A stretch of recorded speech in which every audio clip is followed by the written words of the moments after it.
Hey there, this is Ill Factor from beatacademy.com, and in this video I want to walk you through a couple tips that I do in trying to create authentic strings in my projects.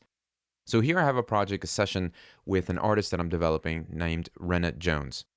Now this track itself has a very throwback and retro feel to it. So I knew that when I wanted to implement and have strings in this project, I wanted them to capture that same tone and texture as strings did in those records. So let me play you the chorus so you can hear it in context, and then I'll go and walk you through what I'm doing to manipulate the strings to have them sound the way they do. Into the wild we go, in the wild, where people think they're free, trying to be someone you wish to be. Oh, it's not safe to lay your fate at risk. Look around and beware. Into the wild, it is out of your hands. In the wild. Now, as you can hear, the track does have that Amy Winehouse retro throwback type of feel, so it was important that I also had the strings match that type of vibe. Now, you can accomplish this using third-party virtual instruments and things like that. And I've also done a video before on my channel walking you through how you can add life to your virtual string instruments. But in this case, it was going to be a lot simpler for me to just find the right type of sample, manipulate it so that it can capture the right vibe that I'm looking for. So I started off with coming across a sample. Well, it's an actual song by Millie Jackson. I'm through trying to prove my love. So here's the original, and let me just play it for you.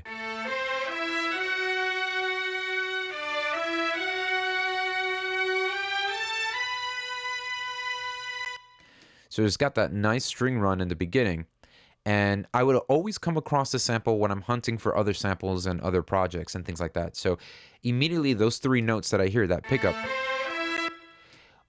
was always stuck in the back of my mind. And so when I was writing the chorus of the song, I knew, whoa, I could use that string sample that I always come across so often. So I headed over here and I literally threw it into my arrangement view. So I put it into this window here. And so what we're doing is I'm basically taking section by section, making sure that I have the warp enabled here for the sample, and then I'm going to be manipulating them step by step so that each note can fit into the chord progression. So let me just walk you through what's going on here. So first we have the warping going on. So I'm making sure that I'm establishing warp markers here so that I can snap the notes in the right place for the timing. So let me just solo the strings. So here we have, I'm taking that first sample and I'm pitching it down 2 semitones. So what I'm doing is I'm actually just taking each sample, and what I'm doing is I'm hunting in this sample for held notes or held sustained string notes. For example, this. So we have a section in that sample where the string is just playing one sustained note, and all I'm really doing is just pitching it up or down so that it matches the current note of that chord progression. And then what I'm doing is I'm making sure that I am crossfading, and let me just actually pull this back so you can hear. I'm crossfading from one region to the next. And this is why this is important, because if you don't do this, you'll end up getting a lot of pops in the transition from one note to the next. And you could hear it there, that little hiccup. So in Ableton Live 10, it's a lot easier to just crossfade because the fades are noticeable here. But in Ableton Live 9, you just simply have to hit Alt-Command-F and the fades will appear, and then you can just go ahead and crossfade this. So I'm just going to create little small crossfades here, and that'll smooth over the transition from one region to the next. And so right here, I'm also doing the same thing. I'm just pitching this down one note, and all I'm really doing is just grabbing these one little sections where these notes are being held for a sustained amount of time. Now, you can also comb through the sample and find where those specific notes are being played. So for instance, I would stay here and I would go back to the unwarped sample. So if I ever needed this note here in my chord progression, I will just go ahead and create a, I set that aside, and I might even rename this and say, name that the note that it is, note 1 or whatever, or A or F, whatever that note might be. And I'll just start combing through and slicing this. You can also just slice and put them in a drum rack as well.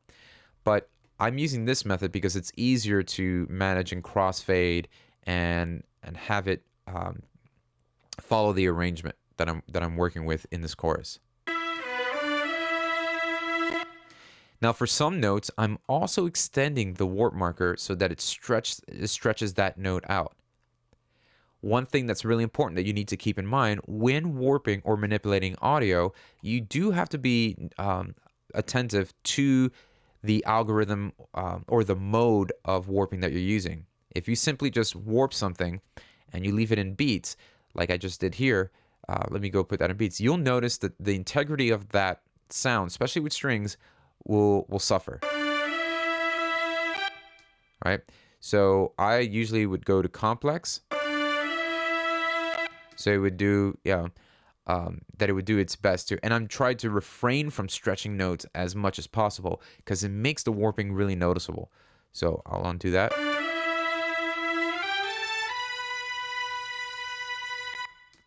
So that's really what I've got going on. I've got this one phrase happening here where I'm manipulating each section or each note.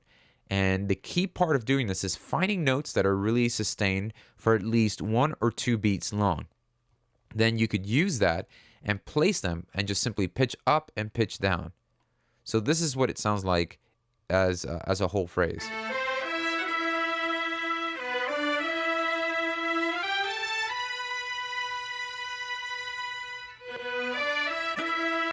So you can hear that little hiccup here. So what I'm going to do is just smooth that out and grab the fade, and we're going to do a nice crossfade so we don't have that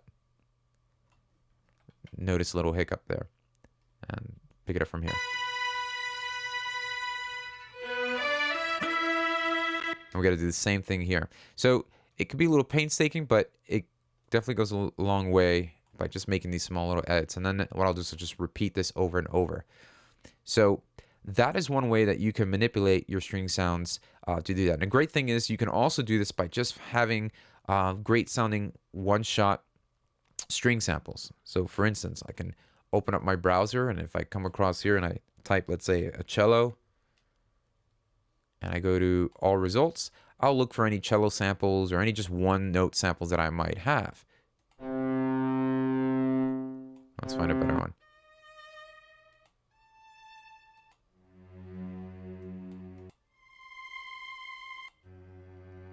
So getting these notes here and then basically doing the same thing. I'm basically going to import them into my arrangement window and literally just warp them and place them in each note that transitions from one note to the next, depending on the chord progression.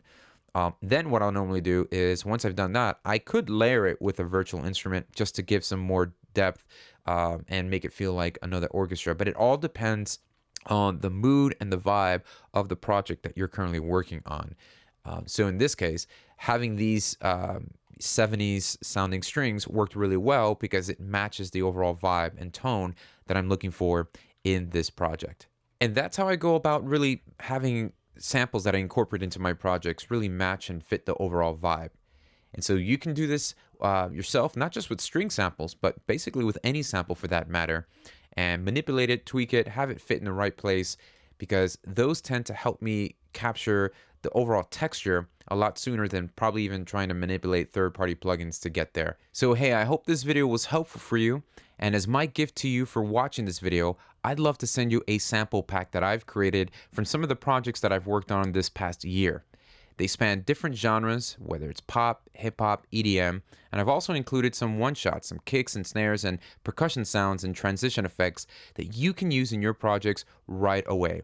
And they're 100% royalty free, so you can use them and get inspired by them. And so each construction kit has loops and sounds that you could put in any DAW that you're working on. So you don't need Ableton Live. You could use it in Fruit Loops, Studio One, Logic, Pro Tools, whatever DAW that you're currently working on. They can just drag and drop. I've got the tempo already mapped there for you. And you can get inspired and working on music right away using this sample pack. So it's yours absolutely free. Just go ahead and click the link below in the description box, or you could visit beatacademy.com/pack. Thank you so much, and I'll see you next time.